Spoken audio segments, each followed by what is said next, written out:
murtiguutu kitaaba akkamitti barreessee hajoo baanta moo kitaaba barreessee hajoo baanta gaafiin kun gar lama amma anummaanu gaafa kitaaba sana miidiyaatti gadi fidu miira lamaan argee akkamitti barreessee fi dhuguma isa barreessee fi isa barreesse hajoo bakka sadiitti qoodan kanaaf ammoo deebii kitaaba akkamitti barreessitee itti dhufna kitaaba sii barreessee dura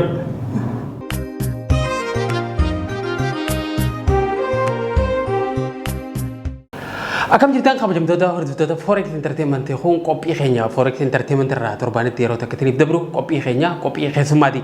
Qophii keenya keessummaatiin har'a dargaggoo tokko qabannee dhufnee jira. Dargaggoon har'a qabannee dhufne kun nama sooshaal miidiyaa irratti hedduu beekamuu fi akkasuma dhiibbaa garaagaraa godhaa jiru.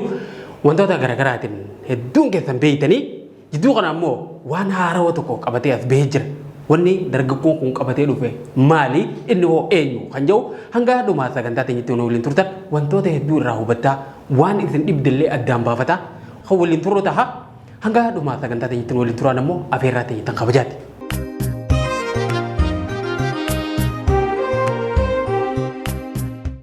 Tole yaamicha keenya kabajjee yeroo ta'e qaalii aarsaa gootee asitti nu argamu keetiif maqaa daawwattoota Forex Entertainmentiitiin galatoomsin jedha. Birra hedduu galatoomatileeni duratti nama kan jaaladhu fi kabaju namaan duratti ilaalaa as ga'eedha. Kan hoggaan siinjoo ijoollumarraa soofarra taa'eetiin gaafa teekistii haasuutti ilaala jechuuf hin yaamti. Namaan miidiyaa kanarratti yeroo jalqabaatti bal'aalee ittiin buhaaree ittiin fakkeenya godhu keessaa tokkooti. Sagantaa keessatti naaf yeroo feetiif akkasumas waayillan kee ogeessaa fi namoonni Forex Entertainment keessa jiran walumaa galattu qophiilee garaagaraan jaaladhuu fi akkasuma namootaan dinqisiifadhee iddoo keessa jira galatooma isin jaa. Tole atileen galatoomatti hin jaarree deebi'eeti. Tole namoonni hedduun kaasii beekan sooshaal miidiyaa irratti wal barii jechuun nama ammoo waan biraatti taati. Tole jidduu kana waan ajaa'ibaa tokko nuftee jirta. Murtii guutuu kitaaba barreessee jaan. Mee jalqaba osoo gara biraan deemin kitaabichatii barreesse. Murtii guutuu kitaaba akkamitti barreessee hajoo baanta moo kitaaba barreessee hajoo baanta gaafiin kun gar lama amma anummaanu gaafa kitaaba sana miidiyaatti gadi fidu miira lamaan argee akkamitti barreessee fi dhuguma isa barreessee fi isa barreesse hajoo bakka sadiitti qoodan kanaaf ammoo deebii kitaaba akkamitti barreessitee itti dhufna kitaaba sii barreessee dura kitaaba naaf barreesse akkamitti nan barreesse murtii guutuu kitaaba ni barreessaa fi hin barreessu barruma inni miidiyaa hawaasa irratti barreessee qoodurraa fakkeenya fudhachuu ni dandeessa. Barruulee dheeraa ibin namni dubbisuu ni dandeenya bira dabru. Iddoo bareedaadha. Jalqaba irratti hagee barreessitee kitaaba bareedaa isaa nu biraan geessee jirta. Kitaabichaan illee hanga tokko yaadudha yaalii godheetiin jira. Maqaa isarraa haa kaanu. Maqaa isaa qaxalee jettee maaliif itti moggaaftee qaxalee jechuun kunoo maali? Fakkeenyaaf naannoo keenyatti jechi qaxalee jedhamu hin beekamu maal jechuudha? Maalirraa kaateetii qaxalee waan jedhu kan itti moggaafte? Amma afaan Oromoo hoggaa dubbannu akka naannootiif yookaan immoo akka waliigalatti dubbanna jechuun waaltaawaa jennee jira miti. Qaxalee hoggaa jennu afaan Oromoo kana keessatti jinas akka jechuutti illee ni fudhatama. Qaxaleen wanta ammatti dargaggeessa yookaan immoo asheeta jenneeti asheenni kun ammattis ni yaadama. Gara fuuldurattis waan biraatti midhaan ta'uu danda'a. Qaxalee hoggaa itti ibsinu jechuu kiyya. Akkuma faranjiin jinas jettee ibsitu kana jechuudha. Qaxalee jechuun waan biraatii miti. Qaxalee yeroo takka namni qacalee karaa keenyatti jaantan illee yeroo wal fakkeessan.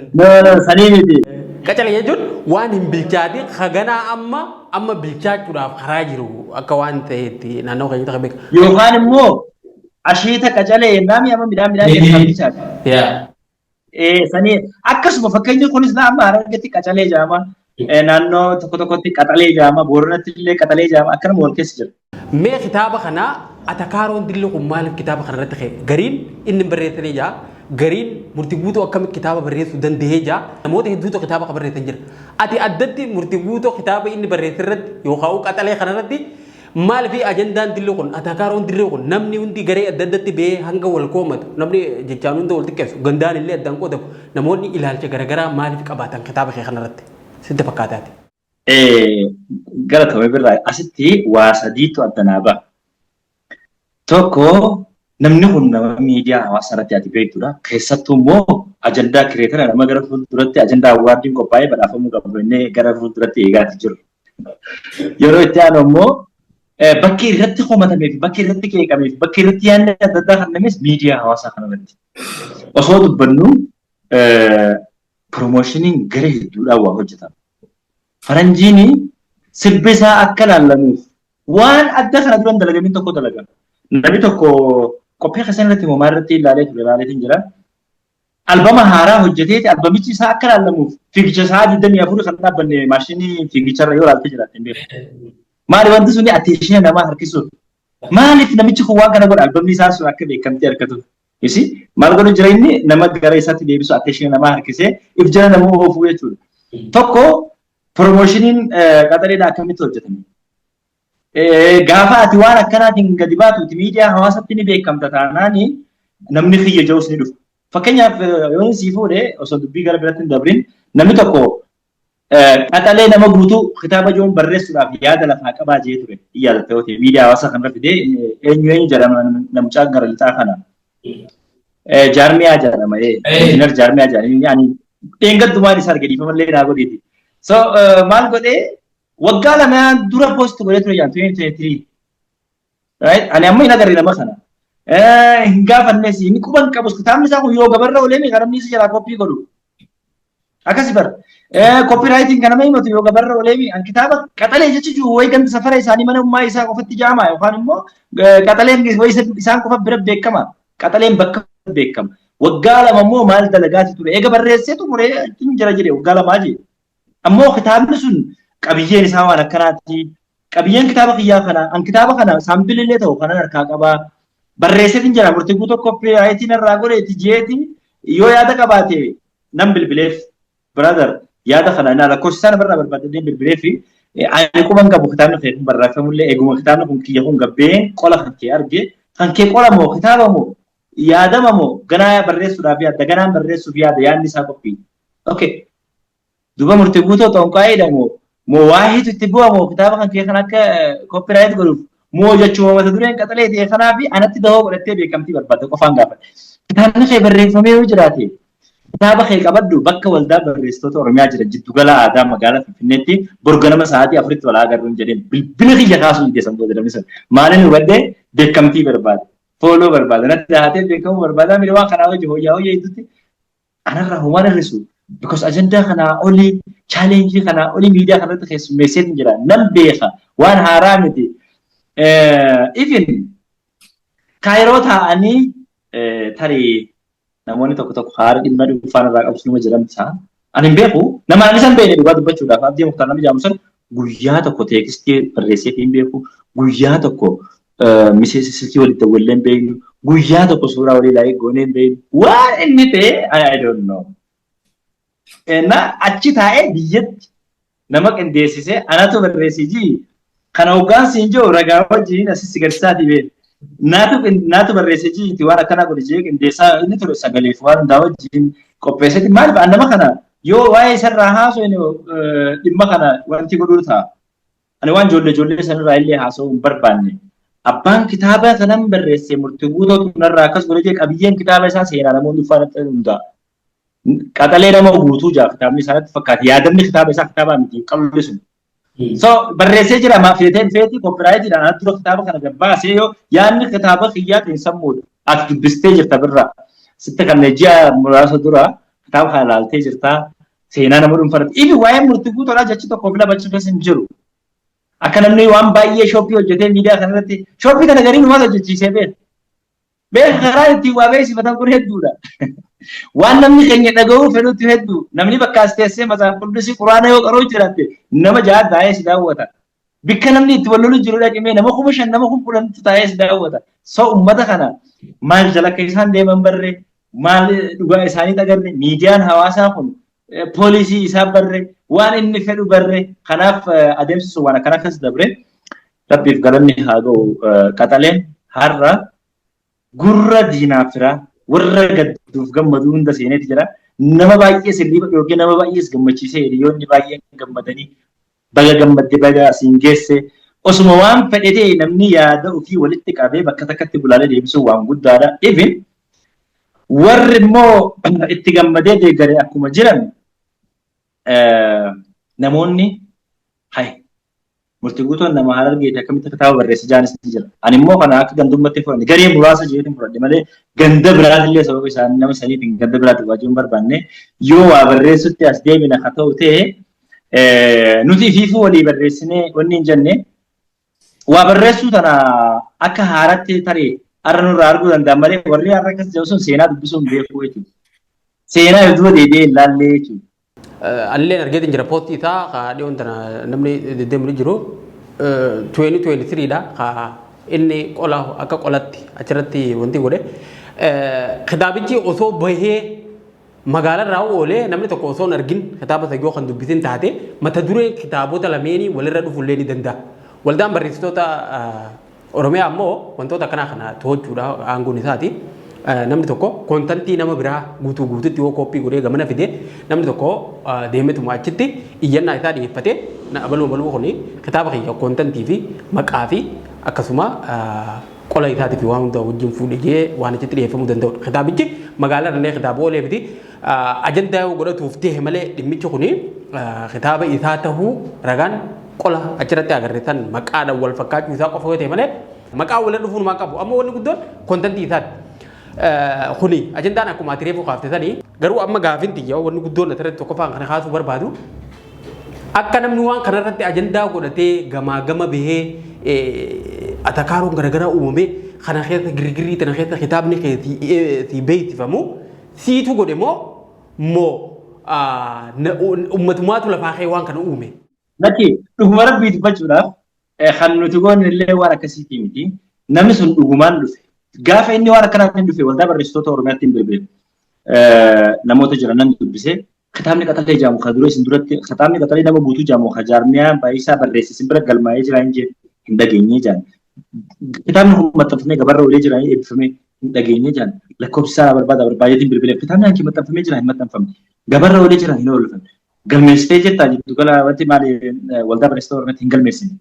Duba kitaaba kana kitaabni namni koppiraayit irraa sammuutee koppiraayit namni godhe moo namatti kan niteeti yaada kan kee kana manfas quddusiiti moo mee eenyu samii bu'ee nama keessaa fuudhee sitti kan sirba ati ganaa hojjetaa jirtu kan namni sarkaa fuudhe moo akkamigaa wanni kun birraa namaan illee ibsama. Okay kontantiin kan kee maali ammas bira gaafiin yoo yaada isaa san PDF hin qabaatellee rakkoo qabu hayyoota jira namoota gurguddaatu biyya kana jira dogoggorri ni uumama gaafa kitaaba barreessitu dogoggorri inumaa nuti warra haaraa miti barreessitoota gurguddaa buleeyyii kitaaba 5-7 barreessanii fi kan biraa hiikan jidduutti dogoggora guddaatu fayyada. Ani dogoggorri uumamee jira kitaaba keessatti uumamee jira ni sirrata dogoggorri dhiifama moo ni gaafata. Ammoo kan kitaabni xiyya completely xiyya jiru kuni kitaaba san fidee dhufuu qaba yoo dhugaa qabaate. Sigaleemi nama tokko bira yaasuu qabbanaa deeggadda waa barreessee jira argeetiin jira barreessaa kitaaba hedduuti nama guddaa namni sun. Qolli wal fakkaateedhaaf yookaan immoo mata duree wal fakkaateef kitaabni xiyya jaamuu hin danda'amu. Walitti hin jarjarina nama bira fidaati kontantii keessan garsiisa. Agarteemi kitaabni kun maal irratti xiyyeeffata kun maal irratti xiyyeeffata isa walgeessa akkas namni. So namni sun maal fedha waca miidiyaa hawaasaa argachuu dadhabe yeroo baay'ee laffee feemasummaa argachuu dadhabe san barbaada malee waa'ee kitaabatiin miti qola kitaabni sun. Qola baraattis hojjechiiste inshaa Allah waggaa furnaan irratti kitaaba birraa inspire joon barreessaa itti ogeesse. Namni maqaan birraa qabraa tokko birraa inspire jee yoo barreesse copywriting gaafata. Gara biraatiin ammoo nama biraa tokko iddoo kana dhufee jira Iskindir Mahammad moo nama wayii mucaa Harargeeti kitaaba kiyyaa akka waan kitaaba isaa koppii gootee orra kitaaba isaa maxxansiiftee wayiitti namoonni tokko tokko yeroo maxxansan agartan kanaan wal qabatee oo maali wanni kun waa salpha. Inni ifuma bee waan naan jee murtii ani amma kitaaba kana irratti sitti dahadheetiin beekamuu barbaada. Yoo barreeffamni kun yookaan ifaan wanni godhu baate siini dubbifama ta'e tarii siifin erga sitti dahadheetiin waca uummadhee beekamuu barbaada narra laalinii. Sokkee sirra laalu biraadha. Atumti dhageeytaa kan naan himan an kitaabni kiyya collee jaa kan kee immoo qaxalee jaa walitti dhiyaata waan ta'eef. So deem ati garuma barbaadde reefullee haasawaatiin ture viidiyoollee waraabeetiin jira tiktaakiirratti illee gadhiisuudhaaf. Namni kan kee ani namatti gufuu ta'uu barbaadu. Siigaleemi. Iskiinni nama yaadallee na wajjin qooddatee waan hedduu wajji haasofnee agartee kana dura qaamaanis wal agarree finfinnee mana kiyya bira ture yaada wajji qooddannee jirru. Amma inni kanuma tolaati gaaffii kana na gaafate. Maal godhuu barbaada gaafa wajji tokko jiru waan sanitti dahatteeti ni ada ta'uu ta'e namitiin takka jinnitiin ni hirumee jetteeti fe'amu. Yaa sirriidhe. So wanni akkanaa ni jira irrallee ilaalu ittillee hin qabamu akkasitti ilaalee bira dabruu barbaada. Tola dubaree dara mee ammoo gara kitaabachaa taatee binu waa'ee kitaabaa dubbannu. Kitaabni kuni mata duree isaa qaxaleedha. Mata dureelee sagal gurguddaa jalatti yaada babal'aa hedduu keessatti jirta. Kitaabicha kana akkamitti maal irraa kaatee barreessuu dandeesse waa'ee kitaabichaa nuti himee yeroo hangamti fudhate barreessuudha. Yeroo dheeraadha fudhatee wanni irra dhaabbadhee keessattuu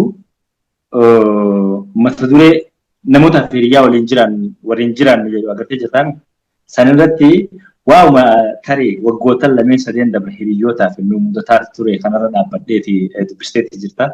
Gadi fageenyaan kan inni barreessuuti danda'e. Baafata tokko qofa kan fakkeenya namoota qaxalee maal jiru sanirratti kan namni xiyyeeffate. Kitaabni kun kitaaba guddaadha. Fuula gamii akka inni qabu agartee jirta. So akkanarra dhaabbadheetiin barreessuu danda'an. Barreessuun immoo anaaf yeroo baay'ee yookaan itti ibsadhu viidiyoodhaan haasa'urra yookaan immoo sagaleen haasa'urra barreeffadheetiin yaada kiyya ibsachuu danda'a. Sanuma walitti qabachuu danda'u jechuudha waan biraatiin. Tole yeroo hangamti akkatti fudhate kitaaba barreessuudha. Yoo xiqqaate yaada kana akkuma nama yaada qabutti nootittis ta'ee diyaariitti waan kana haatee turte yeroo dheeraa ta'ullee ji'oota 8 dabre waan kana qofa irratti xiyyeeffadhe. Miidiyaa irraa kan hin dhabamne namoota irraa kan hin adda ba'e waan kanarratti xiyyeeffadhe. Tole boqonnaa saglaffaa jalatti namoota qaxalee jettee fakkeenya namoota qaxalee ijaarraa kanaa jettee namoota garaagaraa kaaftee jirta. Namoota tarreessitee seenaalee isaanii qabarreessitee jirta. Kana keessaa seenaaleen namoota tokko irratti yaadni kakaa jiru. Even wanni sun hanga Photoshop fakkaatutti namoonni gariin hedduun akka qeeqatti wanni isaan kitaaba san keessaa fuudhanii ittiin dubbisa. Waa'ee Adaanech Abeebee mee waa'ee kanaa maalirra dhaabbatteeti qorannoo isaa fuuteeti yookaan waa'ee seenaa. Ani waa'ee Adaanech Abeebee irratti yaadni an kanne Adaanech Abeebee waa lama qofaan galateeffachuun hin danda'a. Maali inni oraan jette akkumaan kana dura sooshaal miidiyaa irratti barreessaa ture. Adaanech Abeebeedhaan nama galataati. Anaaf ana kana dhuunfatti akka hawaasa Oromootti illee osoo lubbuun jirtu kantiibaa bulchiinsa magaalaa Adaamaa yeroo turtetti maal hojjette magaalaa Adaamaa keessatti daandii gara Harargee irraa dhufee achiin gubbarraan bahee achiin naannoo kiiloomeetira akkas dheeratu san daandii Alii Birraa osoo inni lubbuun jiru ta'e isiin moggaastee turte. Alii Birraan immoo nama Oromoo tana akkuma namoonni isa beekan jiru dhadhee sammuu isaanii dhadhee bilisummaatti yaamaa ture. So Adaanech Abeebee osoo Alii Birraan lubbuun jiru kun yoom siin jiru wanni akkana iddoo dhaloota isatti hin godhamne jireenya illee hin godhamne. Osoo inni lubbuun jiru waggaa meeqan irraati kantiibaa bulchiinsa magaalaa Adaamaatti turte. Daandii san moggaafte har'a daandii san irratti siidaa akkamtu isaa dhaabbatee jiraata. Isin beektaa hawaasni isin beekan namoonni beekan. Tokko kana naa qabaddu. Magaalaan Adaamaadha sirna asxootaa jala turte wagguma muraasa asii Adaanech bulchiinsa karaa magaalaa Adaamaatti as dhufanii asii wanni baay'een tokko magaalaa san keessa jiraataa tureeti sirrate. Egaa magaalaa Finfinneetti dhuftee bulchiinsuma isaanii keessatti kan siidaan amma magaalaa Finfinnee keessatti Alii Birraadhaaf doktara kabajaa artist Alii Birraadhaaf akka dhaabbatu goote. Siigaleen kuni inni namni tokko abbaan qabeenyaa tokko siidaan nama kanaaf dhaaba namni kun nama Oromoodhaaf bu'aa buuse nama seenaa hojjete nama aartii Oromoo tanaaf lafee duydaati seenaan isaa jiraachuu qaba. Siidaan dhaabaaf jee abbaan qabeenyaa tokko yoo ka'e hayyama kannuu qabaa beeku bulchiinsa magaalaa sanii. Sanuma godhuun waan salphaa miti anaaf. Dan har'a magaalaa guddoo Finfinnee keessatti siidaan doktara kabajaa artist Alii Birraa akkas ga'ee dhaabbatu. Direedawaa ni jira, magaalota biraa ni jira. Kana yoo ilaalte hin jiru. Kun qofti anaaf isiin magaalataati. Waa'ee barreeffama sanarratti ammoo namoonni gariin oduu koppii godheetii achirra maxxansee barreeffama. Shooppii hojjetanii. Okay. Hoggaa namni si cabsuu barbaadu guddina keeyyaa dubara. Wama gad si qabu si gad jira edaanuu inni gad si qabu barbaadaami. Bakka ifii sanitti maraataan tokko dhaabbatee kan uffata isaanii beekta maraataan uffata akkamiin akka deemu dhoqqee fuudhee yoo sitti naqaati dhoqqee fuudhee itti naqaati taanaan siitu maraata moo isa. Saniifuu bira dabartaa jechuudha. Mee waa'ee kitaaba ergaan gara jennee xiqqoo wanti jenneeti yoo onni hafe jiraate irratti deebina. Jidduu kana immoo qaxalee qofa osoo hin taane qacalee biraa maddiin fiddee waan jaamuutu jira. Wal maddii waa lama fiddee jidduu kana asumaanu baga rabbi tijaarreetiin jechuu barbaadna fuudha kan kee wanni lama namni amma dhawaatuma deemtuun birraa nama guddaa ta'aa deemta beekta. Waa'ee miidiyaa kanas hubachaati deemta. Waggaa 4-5 kan miidiyaa kanarratti. Amma as dhiyeenya namni haadha manaa murtii eenyu jaanii gaafiin deddeemaa ture tokko ni yaadatanitti fakkaata. Kuni namootuma beeksisa wanti kana hojjetan faana haadha manaa isaatti jechaa turan. Waa hedduus ture birraa alhamdulillah hunda keessa dabaree as geenye miidiyaa kana maal goone beektaa amma bakka jireenya dhuunfarraa walaba jiruu mana ofii keessarraa walaba personal life irraa walaba bakka suma kabaran kana yaada kee itti ibsattu. Agartanii yaada namoonni ibsatan itti qooddattu ala jireenya dhuunfaa keetii fiddee ittiin manaajna waliin godhaa bultii tante yookaan maal jettu akka hin taane dimdamee jireenya keenya waggoota dabre irraa baradhee tanan fakkeenya guddaa irraa baradhee haadha manaa qabaachuu kan beeksistu tarii namoonni biraa dubartiin birallee ta'ee namni biraa akka ati haadha manaa hin qabu jaanii si jaanneef ni jiraan. Kanarraa haafi kanumaa ibsuun barbaachisaa hin jiru. Waggoottan dabran keessatti namni yeroo jalqabaatiif haadha manaa isaa miidiyaatti fide yoo itti ana jechuu dandeessa. Atilleen kana ni beekti jeeti yaada. Wanti suni saayid effeektii akkamii akkanatti qabaatee fi akka jiruu tantee keessatti keessumattuu namoonni kutaa biraa gaafa wal fuudhan miidiyaatti dubbiin sun gaafa dhufte saayid effeektii qabaachuu isiidha kanan bare waggoottan 3 dabran sanirraa. Har'a maaliif jireenya keenya miidiyaa irraa galan godhee mataa kiyyaa fi ana qofaaf akka ta'u godhee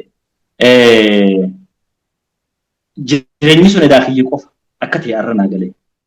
Tole, dubaree dara dhugumatti sooshaal miidiyaa irraa fidanii jireenya dhuunfaa yookaan jireenya nama keessattuu nama rileeshnshippii wajjin keessa waliin jiran akkasuma nama fuudhanii bultii wajjin keessa waliin jiran fuudhanii sooshaal miidiyaa irratti baasuun jireenya keenya kottaa nama wajjin maaneej godhaa yaanii nama biraa ifitti afeeruudha taha waan bareedaa goote haa ta'u immoo murtii guutuu amma akkuma namni haasaa jiru san dhugumaan fuutee jirtaami eenyu fuutee yoom fuutee waan iddoo itti deemu qofa nutti himte malee eenyu fuute eessarraa fuutee. Bakka inni irraa fuudhe moo Haramayaa irraa hin fuudhe. Magaalaa Haramayaa irraa hin fuudhe intala warra beekan agartee ganda beekan dhaloota beekan irraa hin fuudhe intala warra Jaappaanii dhaloonni ishee Haramayaadha. Akkasitti naa qabadhu gaaniin Jaappaan siinjoos ni beekta. Akkasii obboleessa kanarraa hafi yoo isii fidiyette amma ishee uummata arguu qabu malee isheenis harmaa arguu qabdu malee miidiyaa miti. Dhugumatti immoo nama miidiyaa hin beekne nama waa'ee miidiyaa irraa bilisaati. Jireenyi kanuma miidiyaa irraa bilisaa kanatu jireenya kanaaf akkas goone. Yaa hedduu bareedaadha. Dhugumatti kun jijjiirama ajaa'ibaati. Namni dogongoruu waanuma jiru dogongora ifirraa baratanii ammoo jireenya fi fuuldura dogongora kanarraa baratanii jireenya fi itti fufuun waan salphaadhaa miti. Kanumaan wal qabatee ammoo daawwattoonni keenya waan kanarraa barumsa akka fudhatan jireenya isaanii sooshaal miidiyaa irratti hangam takka sooshaal miidiyaa irratti akka waliin beekaa turre hundi keessatti beektanii wanni sun akka dhiibbaa irratti fiddeedha kan inni nutti himaa jiru waan sanarraa baratee ammoo jireenya isaa ammaan tana seekuur godhanii akka jiraachaa jiranidha. Even fuudha isaatu paablikii namni hanga isaa sooshaal miidiyaa irra beekamu kun irraa ol bahee waa'een isaa fuudhuu isaatii fi kun hedduu haasa'amu ture sadarkaa kanatti dho'isaadhaan godhuun isaa namoonni hedduun akka barumsa waan kanarraa fudhannu godha hedduu akka galatoomsi hin jaa. Gara biraatiin kitaabichi yoom eebbifamaa eessatti eebbifamaa maaltu hojjetamaa jira kitaaba eebbisiisuudhaaf? Eebba kitaabaatiif amma hiriyoota wajjin mariitti jira magaalaa Finfinnee Iskalaayit Ofiiritti yeroo muraasa jechuun haga hararraa ji'a takka hin caalle keessatti magaalaa Finfinneetti jalqaba eebbisnaa itti aansinee Hararitti eebbisiisnaa kanaaf qophii irra jirra. Wantoonni akka dogoggoratti mudatan yoo jiraate kamiyyuu ni sirreeffamu. Yoo dogoggorri achi keessatti uumamee jiraate akka dogoggoratti hubatamee jiraate kamiifillee dhiifama gaafata. Akka nama haaraa kitaaba barreessee tokkotti dogoggorri si mudatu jechuudha. Ati homaan hojjenne jechuudha. Maali nama ol ka'ee tarkaanfatutti gufataa mire namni bakka akka taa'utti mi'a asitti anaa gufatu hin gufatu. So dogoggorri uumamee jira dogoggora uumameef dhiifama gaafata. Ni sirrata gara fuulduratti immoo kan kana caaluun dhufna. Maaf lakkii inni socho'ee warra jiru immoo akkuma dhukkubbii mataa isheetti nuti adeemsa keenya eessa bakka yaannee rafaa kaanii qabna. Namni even yaaduu mataa keetii kana bakka takka waliin qabdee dubbachuu danda'uunis waan tokko bara. Ammoo akkamitti inni dubbataanis bara salphattee as hin geenye miti. Chaalenjii gurguddaa kana caalutti nu mul'isaa ture birraa ni beekta miidiyaa kanarratti. Miidiyaa kanarraa nu galchuuf wanti hin godhamin hin jiru hirrafaminii fi hin kaa'amin hin jiru bara. Sigalame an akka personaalii dubartiin takka biqiltuu baay'ee qabdi waan dubartii caalaan biqiltuu baay'ee qaba akkasumatti firootaa fi namoota na jajjabeessu cinaa kiyyee dhaabbatu. abbummaa fudhatee waan kana guutummaattu completely Amazon irra baasuudhaaf nama waan isa barbaachisu guutuu fudhatee waan meeqa naa godhu. Ani nama jaalatu baay'ee isinan qaba akkasumatti diina baay'ees qaba. Namoonni tokko maali horofa fi kas jiran san keessatti si gad harkisuu barbaadu. Ani namatti hin hinaaf wanni ati beekuu qabdu dhaaduu fi miti. Namatti hin hinaaf galma barbaade ilmi namaa akka ga'u nan barbaade. Garuu namni alkallattiidhaan gaafa na dhufu alkallattuma sanii itti deema. Kallattiin kana dhufes kallattuma sanii wajji deema. Afaan dabsee kana dhufes afaan dabsee jechuun akka feetummaadhaan dhiyeenya kanatti bishaan kana dhiisuudhaaf yaalaa jira. Ilmaa dirqamaan baraatummaatti asama deebisuu barbaadan malee nuti dhiisuudha barbaanna. Waan akka isin irraa nama guddaa ta'uu barbaanna. Obsa soorachuu barbaanna. Waa'ee jireenya miidiyaa hawaasarraa kanas xiqqeessuu barbaanna. Jechuun jireenya miidiyaa hawaasarraa hoggaan siin jiru faamilii laayifii miti parsanaaluma kanaa xiqqeessinee waan hojjennu irratti xiyyeeffachuu barbaanna. Kanaaf miidiyaa beeksisa keenya itti hojjisiifachuu namoota aartii Oromoo keessa jiran ogbarruu keessa jiran waan baay'ee keessa jiran ittiin akka beeksifatan. Ani amma miqqanyummaa namaan qabu nam tokkoof akkuma reef hin jee abbaan tokko waan haaraan gaafa dhufu miidiyaa kiyyaatti inni dursee beeksisuuf hin jiru. Ni yaadatte yoo ta'e gaafa artistoonni haaraan lafaa kaanii dhufan baroota dabran kana keessatti namni hin gargaarin miidiyaa kanaan miidiyaa hin baasin ni jira miidhaa ittiin qabu.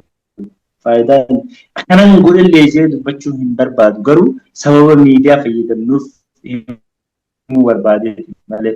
Tole ta'an keenyatti karaa dhumaa deemaa jira sagantaa keenya gulabuun duratti kitaabicha sakandeen ishinii keessatti maal wantoota sirreessuudhaaf maxxansa lammaffaarratti sirreessuudhaaf yaada qabdu garaagaraa ammaan tana qabachaa deemu jirta fakkeenyaaf wantoota dubbistoonni gulaaltonni garaagaraa gulaaltonni duraa sana osoo hin ta'in amma gaha namoonni garaagaraa akka gulaallitti fi dhiyeessan namoonni ogbarruu irratti ogummaa garaagaraa qaban kanneen ogbarruu keessa yeroo dheeraa turanii fi muuxannoo waa barreessuu qaban yaada isaan ta'e kanneen fiidbaakii isaanii fudhattee wantoonni sirreessuudhaaf yaalii godhaa jirtu ni jira.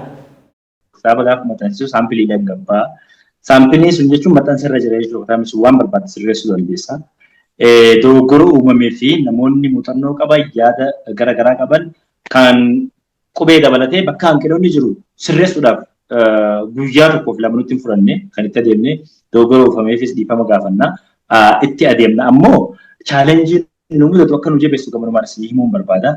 Namni tokko itti yaadee waa'ee keetirraa hafaltii kan kee malee yeroo isaa fudhatee barreeffamaan suuraa kan kee daawuloo godhatee qeeqas haa ta'u, faarus haa ta'u, deeggarsas haa ta'u, jabaadhus haa ta'u kan sirraa haasa'u salphaa laayyoo miti beeku. Dhumarratti wanni hin kaatin hanga ammaan kaatin tan kaasuun barbaade jettuu kan jiraatu taate carraatii laadhatiin qophii kan xumurra. Yaa ummataani ummanni silaahuu ummata kan miidiyaa hawaasarra jiru kuni nuti warri miidiyaa hawaasarra jiru kana jaamna malee ummataaf ummanni qulqulluun lafa jiraata kan gandummaa hin qabne kan anamalummaa hin qabne kan numalummaa hin qabne ummata nagayaatu lafarra jiraata hawaasa Oromoo jaamasu kanneen asirra jiran kun banii Facebook yookaan immoo girisa sooshaal miidiyaa jaamna nuti hundumti keenya warri miidiyaarra jiru ati sogaa sagantaa gaazexeessummaa irraa bitee gara miidiyaatti deebise warri nu keessa jirta jechuudha. So maali nutiin kuni garee gandummatti wal harkisuu barbaanna garii immoo dhiphisnee gootitti wal deebisuu barbaanna garii akkamitti namni kun maaliin siin jaagaa walitti hinaafnaa waan sanillee xiqqee akka dhiifnuu fi agartee namni kiyya malee namni biraa waan barreessin namni kiyya malee waan dubbatin namni kiyya malee waan beekin namni kiyya malee qabeenya hin qabaatin jechuun yoo akka ta'u ta'e dogoggoratti wal ofu seenaa dabirraa waan barannee jechuuti har'allee dhaloonni kun karooma abboota keenya kaleessa gormisan reewu deemne ta'e waliin jiraachuudhaaf ni ulfaata waan ta'eef ilaalcha akkasii sun silaa sirra ta'e waan jiru qaba. Gandummaa qabdaa namni namaan jiru fi nama gandummaa qabu. Gandummaa hin qabnu ganda keenya ni jaalannaa ganda namaa ni kabajnaa hunda waliin jiraannaa fillee miti ganda keenya gandummaa yoo qabaanne Harargee kaanee Finfinnee hin jiraannu adaree biyyoo yookaan dirree dhawaa jiraanna turre wanni Finfinnee jiraannuuf waan gandummaa hin qabne Oromoo jira eenyu wajji jiraanna waan ta'eef. Tole yaamicha keenya kabajee yeroo ta'e qaalii aarsaa gootee sitti nu dhiyaattee ibsa kana fakkaatu waa'ee kitaaba qaxaleetiin wal qabatee nu kan nuufatiif ammallee irra deebinee galatoomsiin jenna. Egaa kabajamtoota hordoftoota Forex Entertainment qophiin keenya keessummaa Forex kanaan gaammaa daawwachaa turtan kana fakkaata qophii keenya torba fuutiin hanga walitti deebinutti nagaan nu tura.